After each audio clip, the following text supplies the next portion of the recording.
Bonjour, bienvenue à tous. Alors aujourd'hui, on va regarder un petit peu de plus près le variateur Malo Sivar Plus pour voir en termes de poids ce qu'on gagne sur le variateur origine.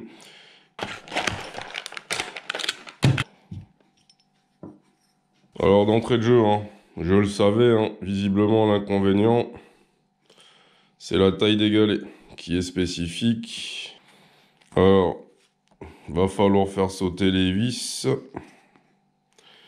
pour le passage des deux douilles.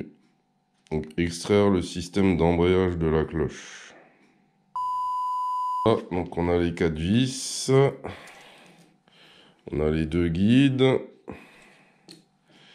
et on a les galets.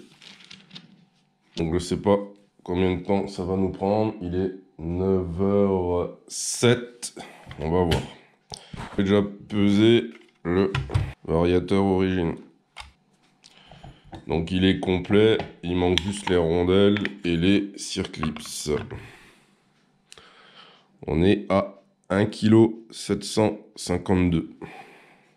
Donc il y a 6 galets de 1,7, 6 galets de 2 et 6 galets de 2,3.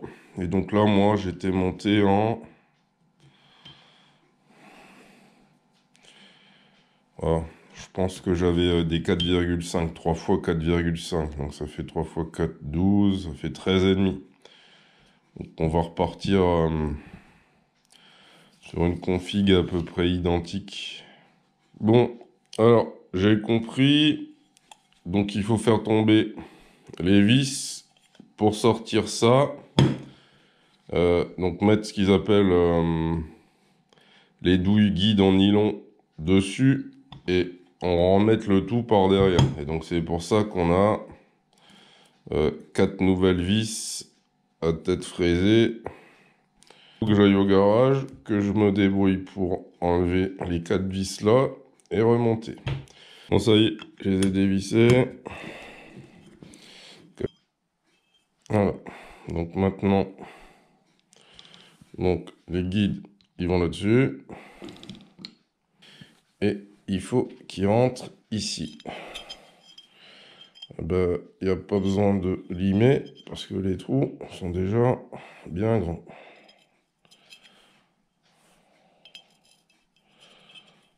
Bon, si, celui-là un peu. Donc celui-là.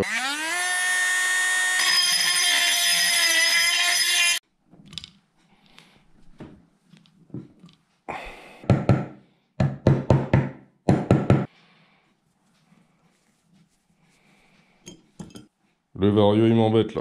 Là, ça tourne dans le vide. Et là, ça tourne plus. C'est bloqué. Oh, punaise.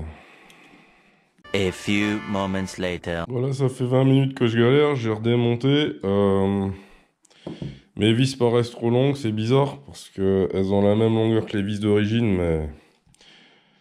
ouais, c'est bizarre. Et ben là, j'ai dû mettre un coup de disqueuse parce que celui-là, il tournait. Donc quand j'ai voulu desserrer et redémonter, ça marchait pas, ça tournait. Donc j'ai dû mettre un coup de disqueuse à tenir avec un tournevis. Donc là, je vais essayer de le remater.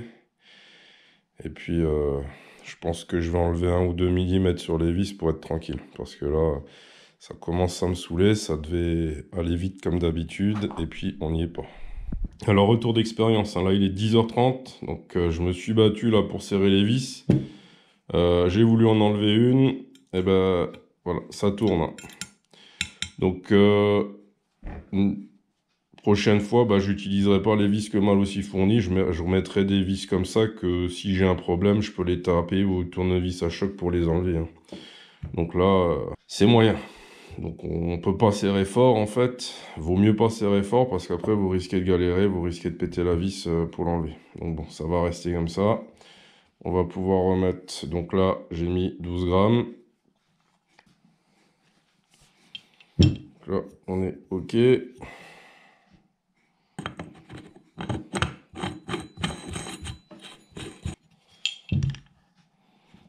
Bon. Ben là déjà manuellement il bloque, il y a un galet qui s'est mis de travers. Alors, soit ils sortent, soit ils restent bloqués. Mais là ils sont sortis, il faut redémonter. Ça marche pas, ça m'énerve, ça m'énerve, ça m'énerve. Oh punaise. Ouais, celui-là, il reste bloqué. Il passe pas. Là, il y a un point dur. Et là, quand il s'ouvre, il tombe. Comme si... donc c'était un variateur à galet. Hein. Comme si... là, la rondelle qu'il n'y a pas est manquante. Donc a priori, ça c'est pour passer un variateur à billes à variateur en galet, sans modification. Mais je ne peux pas l'utiliser là sur mon variateur comme il est là. Ça m'énerve.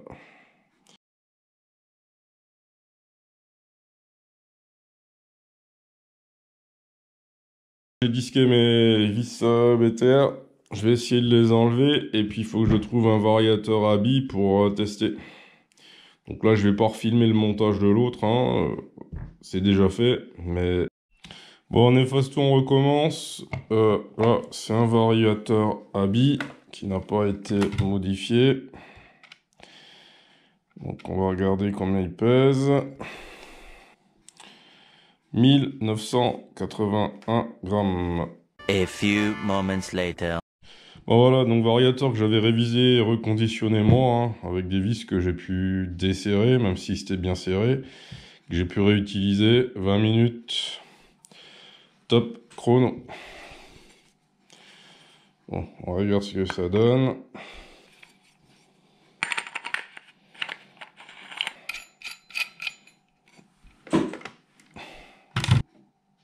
« 1780.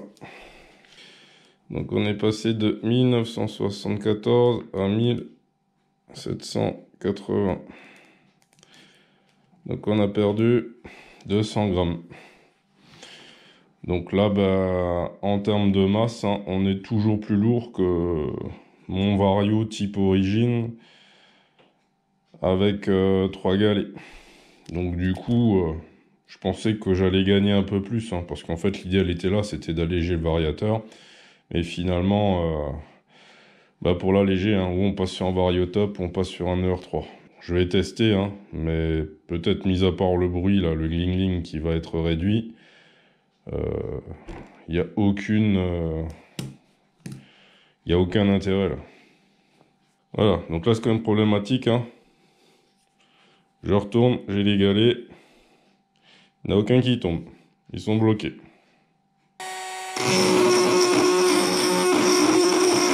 C'est bon, on remonte.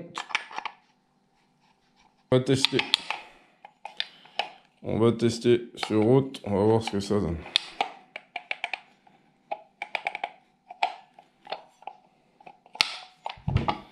Bon, au final, si votre embrayage est en bon état, si il a été monté correctement, vous arrivez à le démonter rapidement. L'opération prend grosso modo 20 minutes, hein, pour le changer. Si vous savez pas qui a eu dans les mains le variateur avant vous, ça risque d'être plus compliqué. Donc là, c'était mon cas. Là, mon variateur, bien monté, bien démonté, il faut compter, ouais, je répète, 20 minutes. Niveau poids, niveau masse, il n'y a pas de changement avec le variateur à cage à 3 galets. Il est même 30 grammes plus lourd. Donc au final, je pense que en termes de performance, ça ne va rien changer par rapport à un Vario classique. Le seul avantage du coup, hein, c'est le guide qui fait que vous avez plus le gling-gling. Voilà. C'est le seul intérêt. Hein. Voilà. Après, vous avez des Varios où sur la masse là, il y a la fourchette. Donc, bon. Là, finalement, bon, je vais tester, mais c'est 40 balles, je pense, inutile. Bon, votre moteur, il a intérêt à être bien aligné, hein, parce que je sais pas si vous voyez là, hein, entre la courroie et la bague de guidage, là, c'est 1 mm, hein, c'est au poil de Luc près. Hein.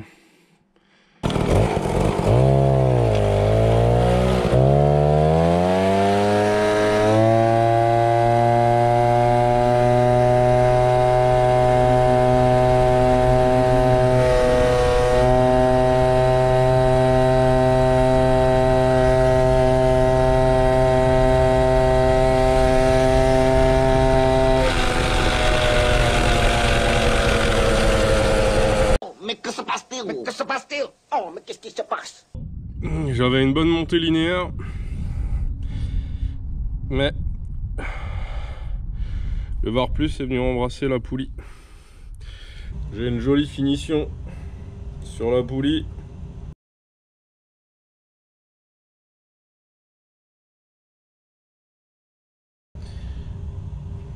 Et puis il a bien morflé là, hein.